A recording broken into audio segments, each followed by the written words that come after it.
Here now to weigh in on that and whether it's warranted is the president of District Media Group, Beverly Hallberg, and Democratic strategist Michael Starr Hopkins. And Michael, we will start with you. I guess, it appears in some ways that this administration has been rather tough on Russia, while the president doesn't like to condemn them, at least verbally. It almost is like playing good cop, bad cop at this point.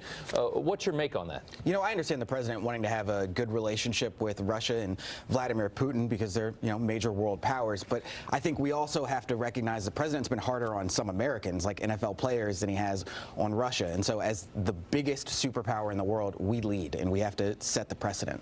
Beverly, we just had an act about 10, 11 days ago as far as sanctions. Now they're talking about kicking some of these diplomats out, saying that maybe they're here as spies. Maybe that's how some of our secrets get out. He's been rather tough in the last couple of weeks. Will he get credit for that?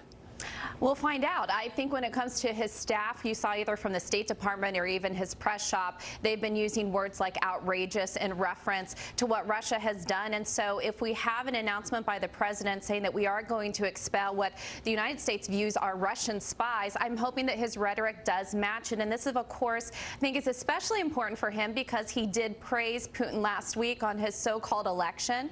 I'm not sure if that's what he meant to do. Some were saying that that was a gaffe. His staff didn't want him to. So I'm hoping that his rhetoric, the tough talking president that we know him to be, I'm hoping that he does direct that towards Putin. Okay, well, I mean, and let's talk about that for just 1 second. I think most would agree that most elections in Russia have been fake, and we've always congratulated the president for winning fake elections. Obama did it, Bush did it. I mean, this goes back. This is not new. We have nations around the world, Michael, China, Saudi Arabia, Pakistan, that we have this kind of smile and shake hands relationship with, even though we know that they're probably trying to undermine us. Pakistan, terrorism, Saudi Arabia, Absolutely. Perhaps 9/11 they knew about. China with stealing our secrets and the trade deficit we talk about all the time.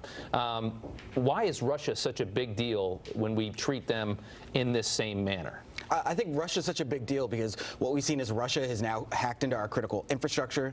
They interfered in our election. Those are things that are outside of the normal bounds of international relations with either allies or rivals. And so we have to treat Russia differently. Beverly, your response?